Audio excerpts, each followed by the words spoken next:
Friends, welcome to Kaushal academy of commerce. Friends, आज मैं आपके साथ डिस्कस करूंगी कि पीएचडी क्या होती है, पीएचडी और बेसिक्स ऑफ पीएचडी से रिलेटेड आपकी जो भी क्वेरीज हैं वो सारी मैं आज आपके साथ डिस्कस कर रही हूँ। आई होप आपको वैसे कुछ आपको पता भी होगा कि क्या होती है पीएचडी। आपको शायद हो सकता है मेरे से ज़्यादा भी पता हो, लेकिन जिनको नहीं पता है उनको मैं बेसिक से डिस्कस कर रही हूँ। Hope it will useful for you. सबसे पहले कि पीएचडी होती क्या है। पीएचडी की फुल फॉर्म क्या होती है? Doctorate of philosophy. यानी कि इसमें आप क्या करते हो, कोई आपके में से बहुत सारे लोगों के माइंड में ये क्वेश्चन भी होगा कि क्या पीएचडी के अंदर पेपर होते हैं जैसे हमारी बाकी डिग्रीज के अंदर होते हैं, क्योंकि ये भी एक डिग्री होती है। लेकिन मैं आपको बताऊं कि पीएचडी के अंदर ऐसे पेपर्स नहीं होते जैसे आप एग्जाम देते हैं फिर उसमें पास होते हैं, मतलब ऐसा कुछ नहीं होता पीएचडी में। जो पीएचडी में जब हम एडमिशन लेते हैं तब प्री पीएचडी होता है एक 6 मंथ्स का, सिर्फ उसमें एग्जाम्स होते हैं। 6 मंथ्स का होता है वो, एक सेमेस्टर का बोल सकते हैं आप। वो प्री पीएचडी कोर्स होता है, उसके अंदर एग्जाम्स होते हैं। उसके बाद आपकी पीएचडी स्टार्ट होती है। जब आप प्री पीएचडी कोर्स कर लेते हैं तब आपका रजिस्ट्रेशन होता है और उस रजिस्ट्रेशन के बाद आपकी पीएचडी जो है स्टार्ट होती है। तो इसलिए प्री पीएचडी में आपके एग्जाम होते हैं, लेकिन पीएचडी में कोई एग्जाम नहीं होता। और दूसरा, ये जो पीएचडी है ये आपकी हाईएस्ट एकेडमिक डिग्री होती है। हाईएस्ट एकेडमिक डिग्री आपकी पीएचडी होती है। तो इसमें बाद में क्या होता है वो सारी आज हम वीडियो में डिस्कस करेंगे। प्री पीएचडी कोर्स के बाद क्या होता है, जैसे तो पीएचडी क्या होती है? Doctorate of philosophy. अगर आपको पीएचडी की डिग्री मिल जाती है तो आपके नाम के आगे डॉक्टर लग जाता है। तो बस ये तो सबको पता ही है। आगे हम डिस्कस करेंगे कि कौन PhD, who can do PhD, कौन कर सकता है पीएचडी, यानी कि एलिजिबिलिटी क्या होती है इसको करने के लिए। इसको करने के लिए आपको मास्टर्स करी हुई होनी चाहिए, मास्टर्स विद 55% मिनिमम। और मास्टर डिग्री के साथ साथ अब एडमिशन के टाइम पे सभी यूनिवर्सिटीज का अलग अलग क्राइटेरिया होता है, उसके बेसिस पे एलिजिबिलिटी क्राइटेरिया होता है। लेकिन सबसे बेसिक चीज क्या है कि मास्टर्स करने के बाद आप पीएचडी कर सकते हो, ठीक है। अब एडमिशन प्रोसीजर जो है वो हर यूनिवर्सिटी का अलग अलग होता है। जैसे डीयू है, सेंट्रल यूनिवर्सिटीज है, इन यूनिवर्सिटीज में क्या करते हैं कि रिसर्च प्रपोजल, पहले वो आपसे रिसर्च प्रपोजल मांगते हैं, उसके बेसिस पे। और आपका हो सकता है आपका एंट्रेंस टेस्ट भी होता है, लेकिन जिनका नेट या जेआरएफ क्वालिफाई होता है उनको एंट्रेंस टेस्ट नहीं देना होता। बहुत सारी यूनिवर्सिटीज में एग्जाम्प्ट होता है उनके लिए। तो एंट्रेंस टेस्ट और प्रपोजल के साथ फिर वो इंटरव्यू भी लेते हैं। तो ये एडमिशन प्रोसीजर होता है डीयू, सीयू या और जो अच्छी यूनिवर्सिटीज हैं उनमें। इसके अलावा जो हमारी स्टेट यूनिवर्सिटीज है मैक्सिमम, उनमें इंटरव्यू और एंट्रेंस टेस्ट और इंटरव्यू होता है। एंट्रेंस टेस्ट मोस्टली हर यूनिवर्सिटी में नेट और जेआरएफ वालों के लिए एग्जाम्प्ट होता है।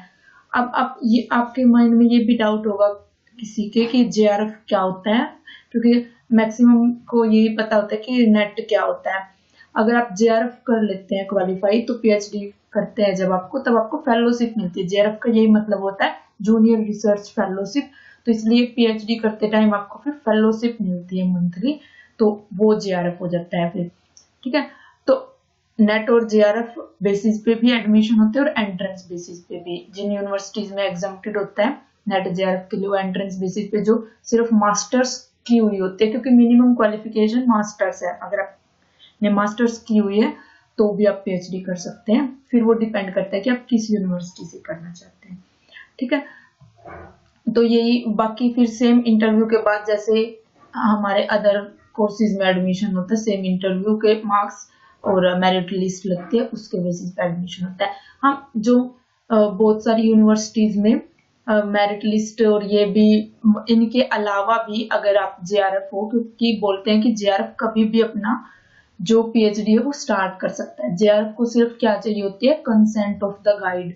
जो गाइड होते हैं, अगर आप उनसे सिर्फ कंसेंट भी ले लेते हो तो बहुत सारी यूनिवर्सिटीज में आप वैसे भी अपनी पीएचडी स्टार्ट कर सकते हो। लेकिन आपको प्री पीएचडी उसके लिए भी करनी होगी और प्री पीएचडी के लिए आपको एडमिशन लेना होगा। तो प्री पीएचडी आपकी जब जैसे मेरिट बेसिस पे जिन बच्चों के एडमिशन होते हैं उनके साथ फिर आपका प्री पीएचडी हो जाता है। लेकिन अगर आप जेआरएफ है तो आप वैसे भी कभी भी पीएचडी स्टार्ट कर सकते हो। जैसे फॉर एग्जांपल जो एमडीयू यूनिवर्सिटी है, जीजेयू यूनिवर्सिटी है या सीडीएलयू, मेरे को अभी इन्हीं का पता है कि इन यूनिवर्सिटीज में और भी आपके जो लोकल यूनिवर्सिटीज होती हैं आपके एरिया की, उनमें ऐसा हो सकता है कि अगर आप जेआरएफ हो तो आप डायरेक्टली अपना काम स्टार्ट कर सकते हो, सिर्फ आपको कंसेंट चाहिए होगी अपने गाइड की। ठीक है,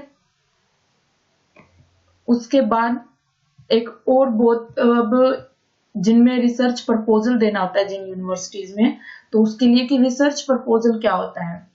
रिसर्च प्रपोजल क्या होता है, ये वैसे नाम से डर जाते हैं बच्चे की रिसर्च प्रपोजल कैसे बनाएंगे।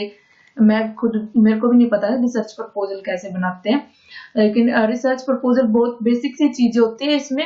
जैसे कि आप सबसे पहले आप ये सोचे कि आपको किस टॉपिक के ऊपर आपको रिसर्च करनी है, तो आप अपना टॉपिक सिलेक्ट करें। कैसे भी सिंपल सा बनाना होता है रिसर्च प्रपोजल। ये सिर्फ ये देखने के लिए होता है कि आपको कितना रिसर्च के बारे में पता है, जो आपने मास्टर्स में या नेट जेआरएफ करते टाइम जो आपने रिसर्च पढ़ी है आप तक जितनी भी, बस उस रिसर्च के बेसिस पे आप अपने उस टॉपिक पढ़े, उस टॉपिक से रिलेटेड एग्जिस्टिंग लिटरेचर पढ़े। एग्जिस्टिंग लिटरेचर यानी कि रिसर्च पेपर्स और थीसिस जो उस टॉपिक से रिलेटेड थीसिस पढ़े आप जिनके ऊपर रिसर्च हो चुकी है। फिर देखिए कि उसमें गैप क्या है, कि किस चीज के ऊपर नहीं हुई है उस एरिया में, तो फिर आप वो रिसर्च प्रपोजल में लिख सकते हैं। बहुत बेसिक सी चीजें होती है, उससे रिलेटेड ही आपको लिखना होता है।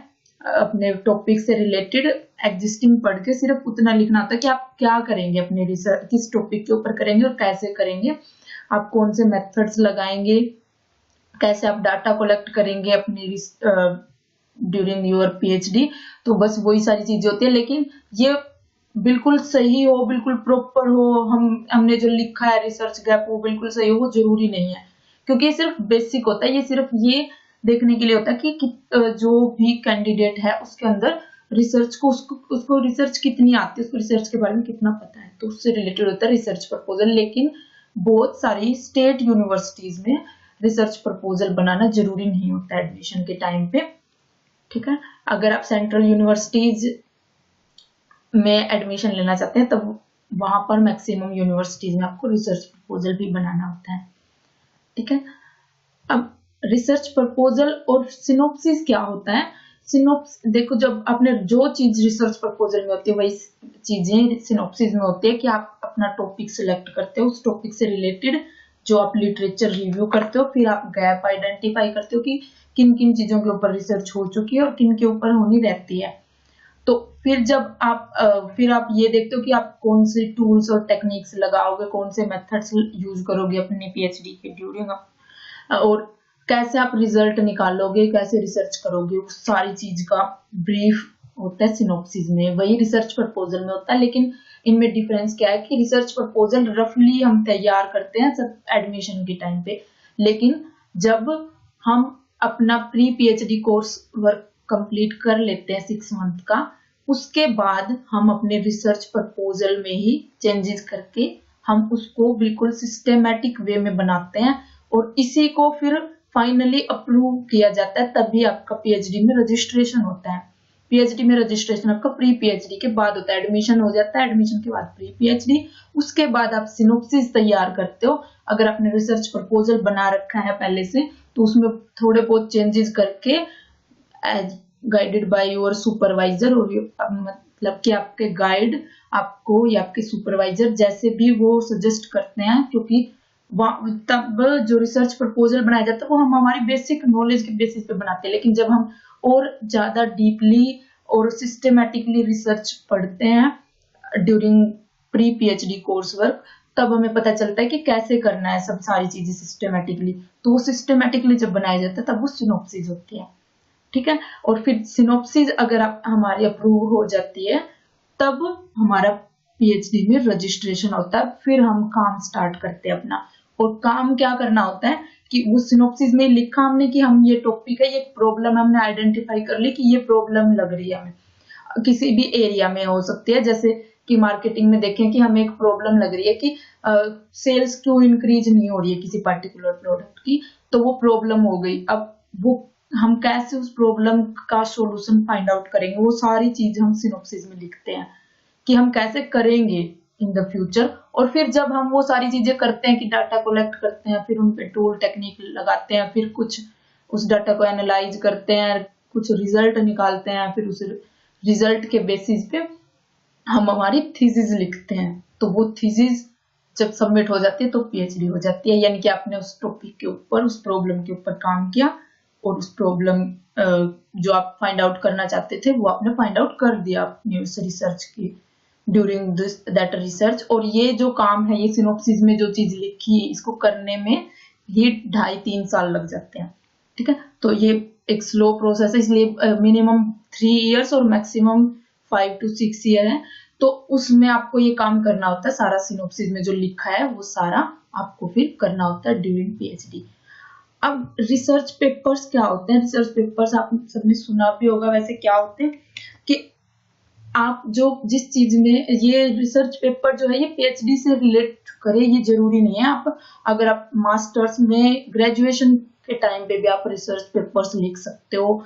ग्रेजुएशन में वैसे रिसर्च का इतना नहीं होता, हमारे कोर्सेज में, हमारे करिकुलम में भी नहीं होता कि रिसर्च के बारे में इतना नहीं पता होता, लेकिन आप अपने पीजी के में कर सकते हो, आप रिसर्च पेपर लिख सकते हो, या फिर पीएचडी में तो लिखते ही हैं, क्योंकि जब आपको डिग्री मिलती है तो उसमें बेसिक क्राइटेरिया ये भी होता है कि आपने एटलीस्ट 2 रिसर्च पेपर्स आपके किसी अच्छे जर्नल में पब्लिश हुए होने चाहिए, जो यूजीसी के अप्रूव्ड जर्नल है उनमें आपके रिसर्च पेपर्स पब्लिश होने चाहिए, एटलीस्ट 2 रिसर्च पेपर्स, तभी आपको डिग्री मिलती है। तो इसलिए लेकिन रिसर्च पेपर्स आप पहले भी किसी भी टॉपिक पे, आपके इंटरेस्ट एरिया पे रिसर्च पेपर लिख सकते हो। अब रिसर्च पेपर्स हैं वो 2 तरह से होते हैं, एक तो वैसे तो 3-4 टाइप के, बहुत सारे टाइप के होते हैं, लेकिन बेसिक से अगर आप अपनी मास्टर्स में या पीएचडी से पहले भी अगर आप रिसर्च पेपर्स लिखना चाहते हो तो वो रिसर्च पेपर्स कैसे होते हैं, जैसे कि एक तो होता है एम्पेरिकल बेस। एम्पेरिकल क्या होता है कि आप खुद से डाटा कलेक्ट करते हो, उसको एनालाइज करते हो, फिर कोई रिजल्ट फाइंड आउट करते हो, तो वो रिसर्च पेपर या फिर रिव्यू पेपर। रिव्यू पेपर क्या कि आपने बहुत सारे आर्टिकल्स रिव्यू किए, बहुत सेकेंडरी डाटा या प्राइमरी डाटा आपने कुछ भी रिव्यू किया जो पहले एग्जिस्टिंग हो चुका है वही, फिर उसमें फाइंड आउट किया कुछ एनालिसिस करके, तो वो रिव्यू पेपर। तो आप ये दोनों तरह से ही आप कर सकते हो ड्यूरिंग योर मास्टर्स। तो रिसर्च पेपर्स जो होते हैं, वैसे रिसर्च पेपर्स के भी आगे बहुत सारे टाइप्स होते हैं, वो आपको जब आप रिसर्च पढ़ते हो मास्टर्स में भी और फिर बाद में पीएचडी के प्री पीएचडी कोर्स की ड्यूरिंग, तब आपको पता चल जाता है सारी चीजें। फिर जब हम थीसिस क्या होती है, हमने बताया था कि जो हमने सिनॉप्सिस बनाया है, सिनॉप्सिस में जो हमने लिखा है कि हमें क्या करना है हमारी पीएचडी की ड्यूरिंग, वो सारी चीजें जब हम एक्चुअल में कर लेते हैं तब हम उसको थीसिस में लिखते हैं। हम वो सारी चीजें लिखते हैं कि हमने ये प्रॉब्लम आइडेंटिफाई की थी, फिर हमने ये यहाँ से ऐसे डाटा कलेक्ट किया, इन मेथड्स के थ्रू डाटा कलेक्ट किया और इन मेथड्स के थ्रू हमने डाटा जो है वो एनालाइज किया, फिर हमने ये रिजल्ट फाइंड आउट किया। वो सारी चीजें हम हमारी थीसिस में लिखते हैं और ये थीसिस हमारी सबमिट हो जाती है, अप्रूव हो जाती है, तब हम पीएचडी डिग्री हमें दे दी जाती है और नाम के आगे डॉक्टर लग जाता है। ठीक है, तो आई होप मैंने आपके सारे डाउट जो पीएचडी से रिलेटेड थे वो कर दिए होंगे क्लियर, और पता चल गया होगा आपको कि पीएचडी में क्या होता है। अगर फिर भी कोई डाउट रह गया हो तो आप कमेंट करके मुझसे पूछ सकते हैं, और अगर आपको वीडियो पसंद आई हो तो लाइक और शेयर जरूर करें। सुकौशल चैनल को सब्सक्राइब करें। Thanks for watching.